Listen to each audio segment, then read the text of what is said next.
Aren't we totally blessed to have amazing teachers, healers, cutting-edge thinkers in downtown LA at the Airport Hilton for us? It's our modern mystery school, and we're so lucky. And tonight is no exception. Gail is an amazing, exceptional psychic and healer. She worked with John of God. She's very skilled. She's going to share some very personal mediumship and healing with you all. And here's Gail Thackeray. Thank you so much. And I also want to introduce tonight a very dear friend of mine, Aidan McDonald, who's going to be accompanying us on the harp. And she's actually an angel practitioner. She's a certified music practitioner, so she actually calls in beautiful energies as she's playing. So you're going to get a double whammy tonight. We're going to call in all these energies, and she's going to bring some too. So, congratulations. Tonight, you are going to change your life. If you are open to it, tonight we're going to do some fantastic healing. We're going to bring into your life whatever it is that you want right now. So are you open to doing that? Do you want to change your life tonight? Yay! And I know some of you are like, I don't even know why I'm here. I just kind of wandered in here, right? Yeah, it's a funny thing that when it's your time, the spirits kind of like give you that push. So sometimes you arrive here and you don't know why. So my name's Gail Thackeray, and I say that I'm a medium. But we're all mediums. We can all do that. And being a medium means you kind of have a connection to the other side. Well, we all have a connection to the other side. You know, there's this beautiful, invisible world all around us with spirits all around us that help us, guides and angels. Often we don't link into that. I think many of you feel your relatives around you. Some of you you're very clairvoyant. You actually see lights and little things. You hear a lot of things. A lot of you get messages. You hear one of your relatives, I think it's your grandma, around you. And then often we say, oh, no, that's just my imagination. No, I can't do that, right? But we all can do that. And our loved ones do come around us when we think about them. They're not around spying on us or anything. They're just around us.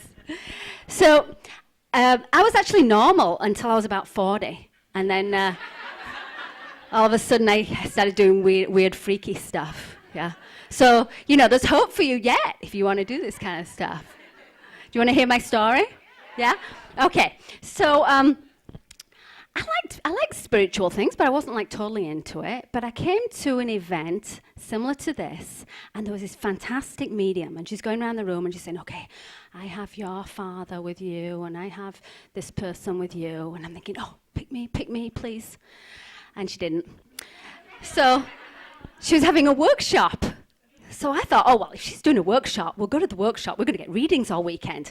So I dragged my mum along with me. We go to this workshop called How to Become a Medium, which we didn't really think anything about. We were just going to get readings, right? So we do this workshop, and first of all, she does this little kind of a meditation, and you're supposed to bring somebody in, and they're going to come and stand next to you, and it's a spirit for somebody else in the room. Right?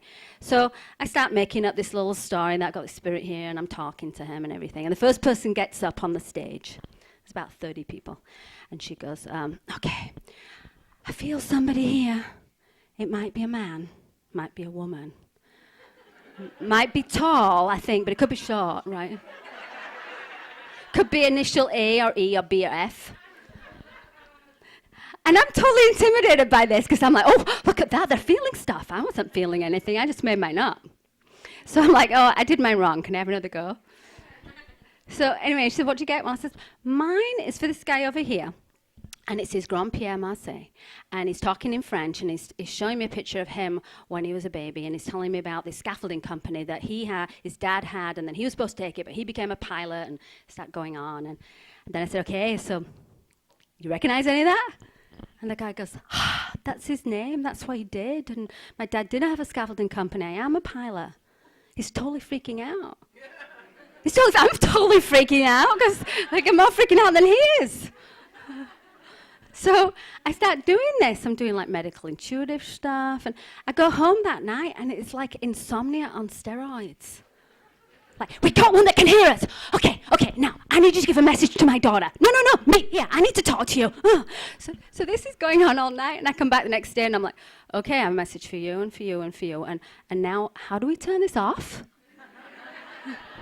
Because really, you go completely loopy if you do it all the time, and that's why I think some psychics are a little loopy. So you have to learn to switch it on and off, right? You can't walk around doing that all the time. So, I'm not walking around the supermarket going, ooh, I have a message for you. Some of you do that. Some of you are very highly sensitive, right? You need to learn how to turn it on and off because it really affects your energy if you're doing it all the time. Some of you are very clairsentient, so you pick up on other people's feelings and thoughts.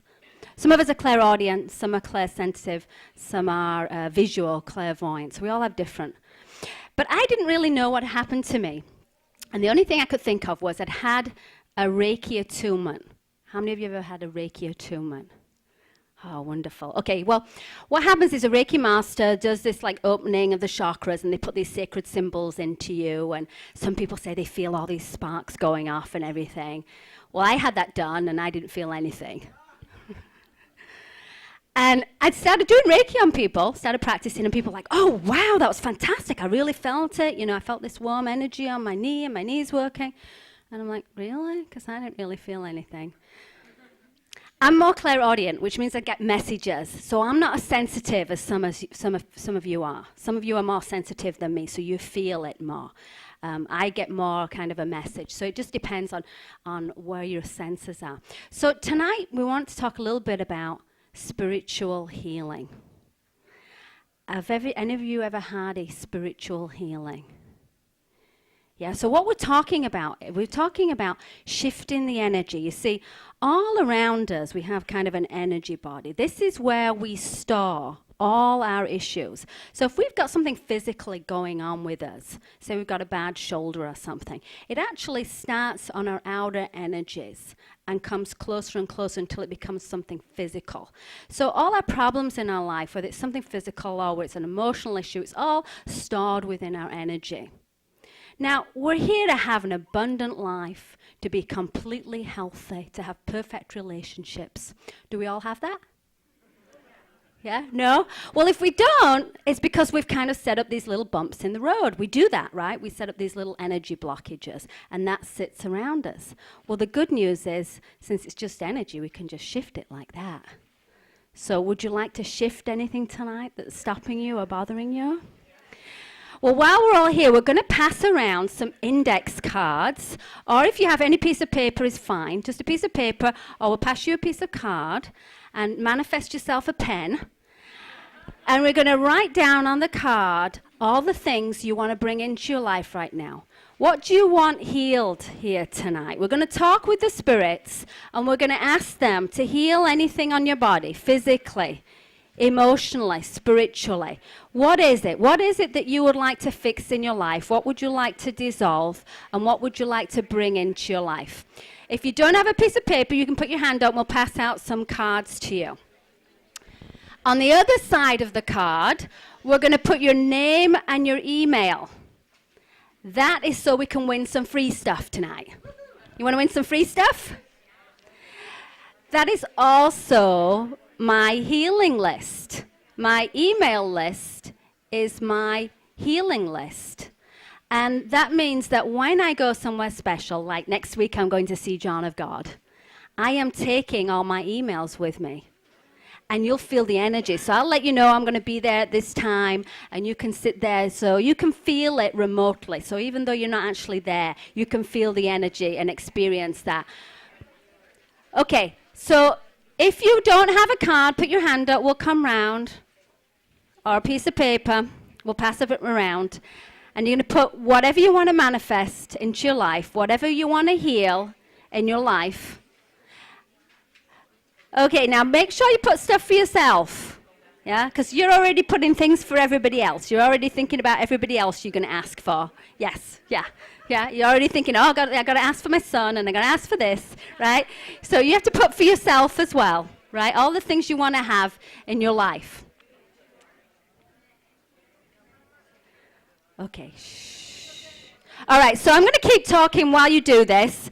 We're going to do these at the end, so you'll have kind of all night to figure out. It's only a little piece of paper, so you might want to put on the bottom anything else I've forgotten about. Don't worry about putting everything right now.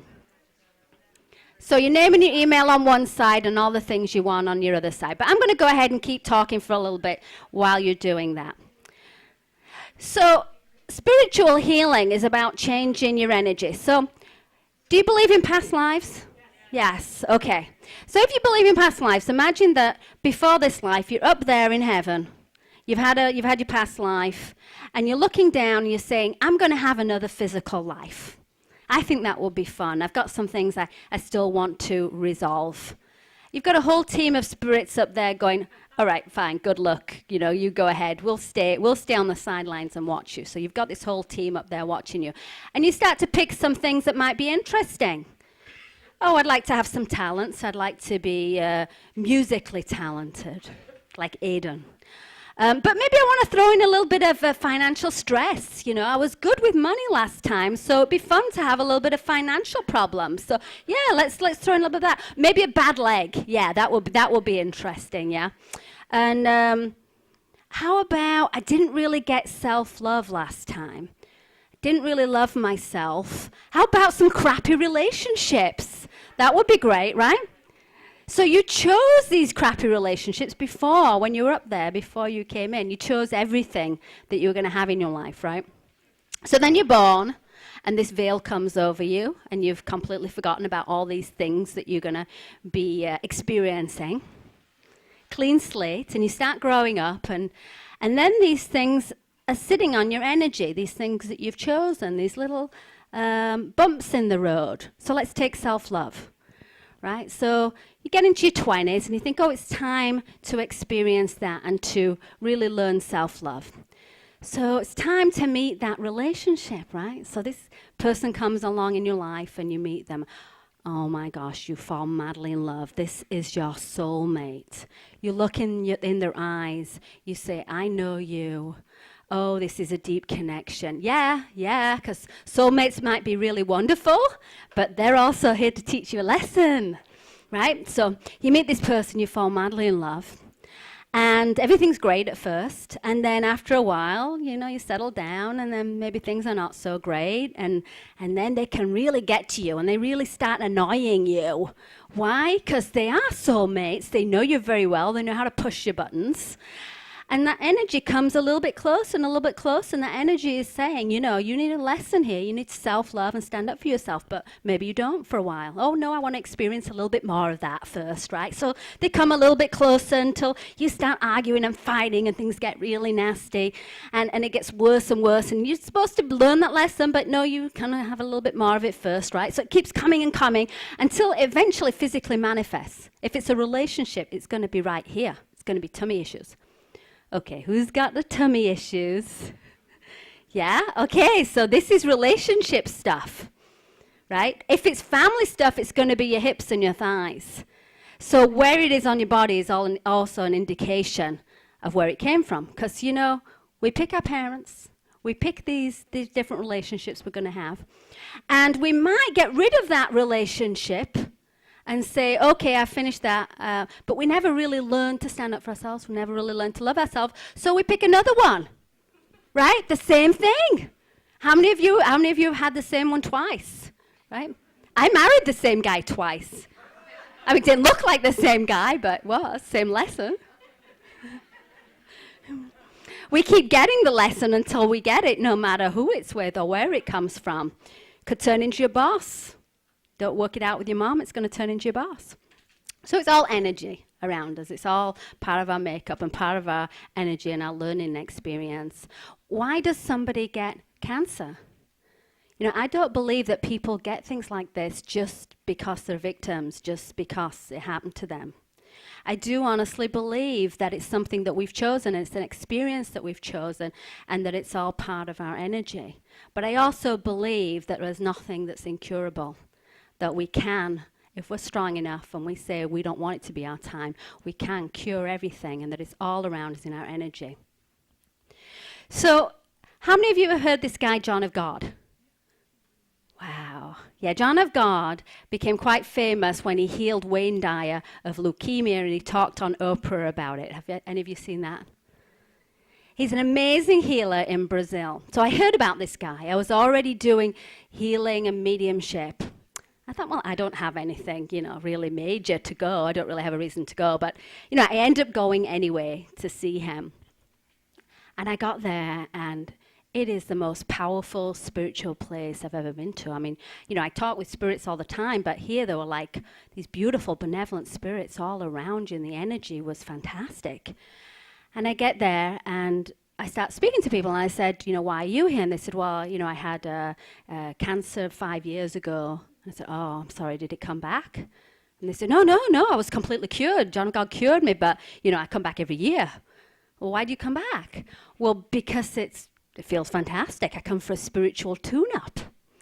And you see, that's what happens when you have a spiritual healing. You're actually removing the energy. You're removing the underlying cause. So you're removing whatever those emotions are. So if it was something that you've held on to, something that your dad said for years and years that's festered within you and created something physical, when you remove it, you don't just release the physical part of it. When you remove a cancer, it's not just the physical part that's gone. Sometimes you'll go for a surgery and it will come back again years later because you didn't remove the energy. So when you're talking about spiritual healing, you talk about shifting the energy and removing the cause. Well, when you start thinking about shifting that energy, removing all the negative things in your life, wow, you feel fantastic. I mean, all of a sudden you've got a new leaf on life and you feel like, you could do anything. You really get down to your core and feel your soul purpose. So that's what spiritual healing is about. So I want to do a little bit of that tonight and talk about spiritual healing and how it clear you off and have you really connect and feel that. So I go to see this guy, John of God. Have you seen his physical surgeries that he does? Have you ever seen that, right? He actually cuts people open, takes out things on stage and blood and stuff. He does spiritual ones for most people, but if you want it, you can have a physical one. And this, I mean, it's real. You can go right up and you can have it. You can volunteer if you want. I have a documentary and I decided to do that. I decided to volunteer. Was not what I expected. So you can check that out in the video, but that was kind of a surprise for me. I woke up one day and I said, I've done everything else, but I haven't had a physical healing. I wonder what that feels like. Yeah. I wonder what that feels like is not the right thing to say. So anyway, John of God does his physical healings, but he does a lot of spiritual healings. And you can ask him for anything. So one day I go up to John of God and I said, I'd like some help with a business. Because you can ask him for relationships or finances or whatever you want. Help with my business, please. So he looks at my paper and he goes, okay, we'll help you. Go sit down. I'm thinking, that was it? Like, you're not going to, touch me, feel me, do some kind of thing with me, right? So I'm sitting there. There's, a closing prayer, thank the spirits. And I'm thinking, I didn't really get anything, did I? And as I'm sitting there, not really very meditative, all of a sudden, I felt this beautiful white light coming down over me. I felt this amazing, amazing feeling of love, like being in love, but 100 times greater. And this voice came to me, but not like mediumship, but like a man. Like a man was standing there going, what is your higher purpose? Meaning, why do you care about all this? This is what it's about. This feeling, this being, this is what it's about. And I said, I want to share that with people. And the voice said, well, so be it. And it sounds really corny, but I really feel like that day I connected with God. So I came back to LA, and I had a little group, maybe 30 people would show up on a Monday night, and I said, I went to see John of God, I'm going to share some photos. That's all I put in my email. And a few minutes later, I get a call back from a lady, and she says, what was in your email? I said, what do you mean? She says, well, I opened your email. I'm sitting at my computer. This white light came down over me, and I was so overwhelmed with love, and I felt this warm feeling on my wrist. I've had a problem with my wrist for 20 years, and now it's working. And I went, oh, I don't know, that's weird, right? And then I got another call from somebody else who said, I opened your email, and I felt this white light, and there was this white light in my back, and now my back pain's gone. So that night, not 30 people showed up, but 130 people showed up. Couldn't even park everybody, and they're all coming in. Did you feel it? I felt this white light. Did you feel it? I've got this feel. My knee's working. Oh, my hip's working. And I said, look, I don't know what's going on here, but I feel like it is this connection that the spirits want to help us. They want to help us. It's part of their karma to help us. And that all we have to do is just say, I am open to that. I want to feel that. I want to receive that. And if we are open to that, that they will come and touch our lives and they will work with us. And simply by them saying, I'm interested, I want to know more about that, that was it, and that was all it took. So we're going to do that tonight. But first of all, let me show you a few examples of what I mean by energy healing. Who would like to come up and do a little bit? You want to go first? Come on in. Yes? He puts his hand up and then he looks all shocked that he got...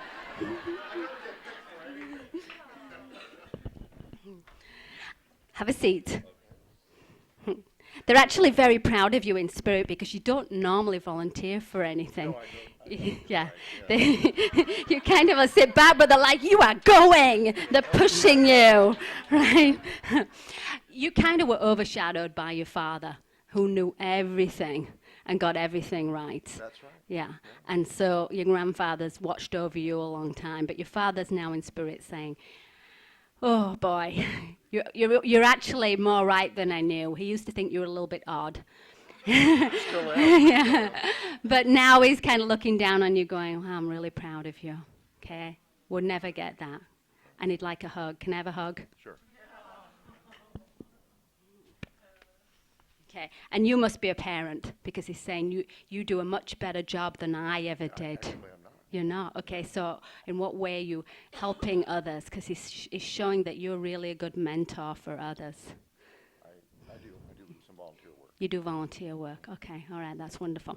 All right, so, right. Well, some of the stuff with your father sits right here on this right hip. So do you sometimes get problems here with your right hip? It's definitely the right side of your body, and I'm feeling it right here. So it could be internal, but it's more like on your hip, on your lower back. Okay, all right. This is stuff that you've stored. When you were younger and you couldn't speak up about things happened, and you just kind of kept it in, and you've kept it in and kept it in for years, right? Is that true? Okay. And you do it now with your current relationships too. You just kind of swallow it. Okay. All right, but what we're going to do is we're going to ask these beautiful benevolent spirits to come down here today and to change his energy, but also to work on anybody in the room that wants to work with us tonight. Okay. So all you have to do is be open. If you have had an issue with a parent, something in your early childhood, go ahead and put your hands right here, this area right here. And we're going to ask the beautiful, benevolent spirits to come and bless this room. We're only working with higher guides and masters to come in and around us. And we're going to release any negative energy to do with our family. Go ahead and think about who that is. Close your eyes and just send them some love and forgiveness, because this energy no longer serves us. Say, I would like to release this.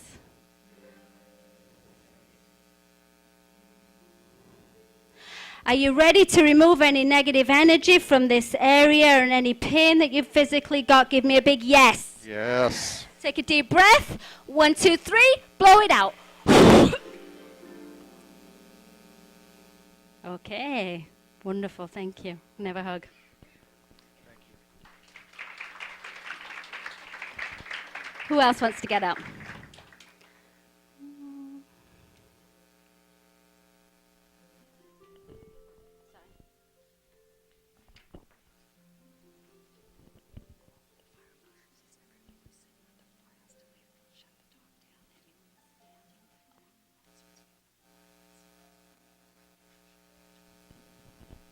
Okay, so I'm just getting a message that anybody sitting on the floor or standing up, we need to have a chair for you.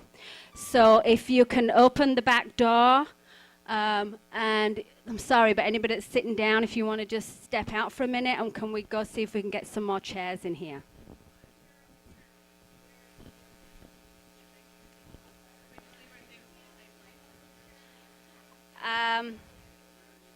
I would take your things with you in case the chairs go in the back. Sorry.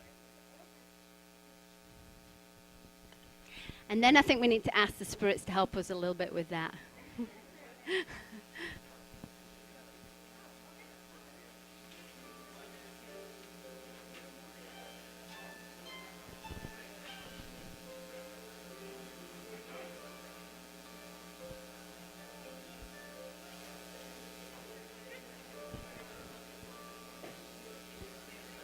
There's a whole bunch of space right at the front here if we can get some more chairs in here. Do you want to ask the fire marshals if they'll let us put some in here?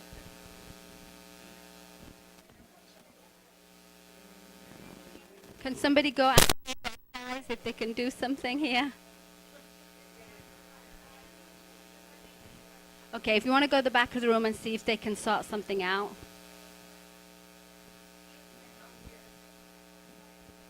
Can we maybe, is there a bigger room that's available that we can switch to?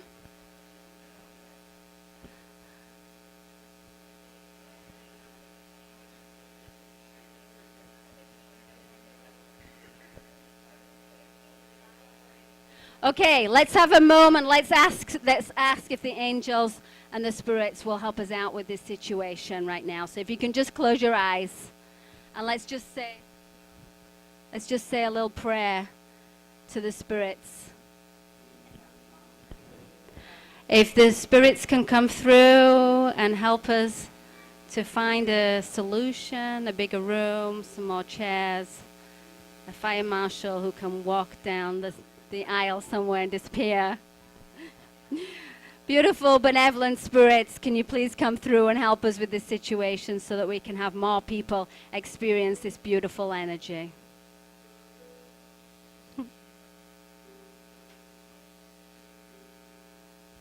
Can we see if we can find a bigger room? I'm sorry.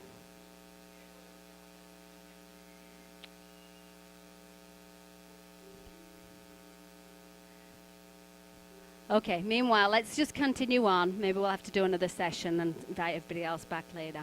Who else wants to come up? Okay, this lady over here. Yeah.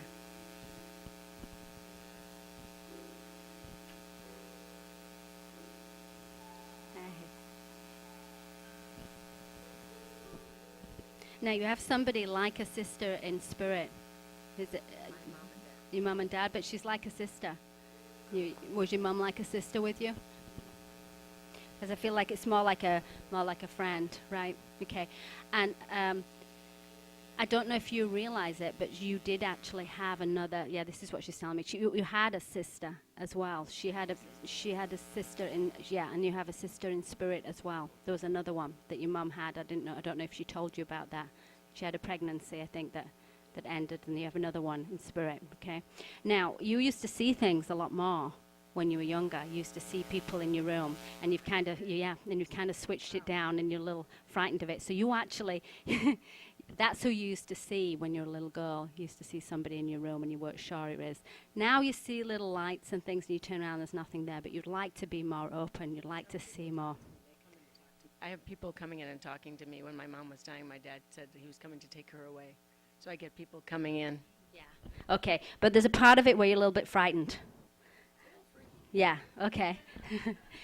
You've got some past life stuff, you're a little afraid of it. So they actually want to open up your third eye because it's also blocking your career and where you want to go. So it's in your head, okay.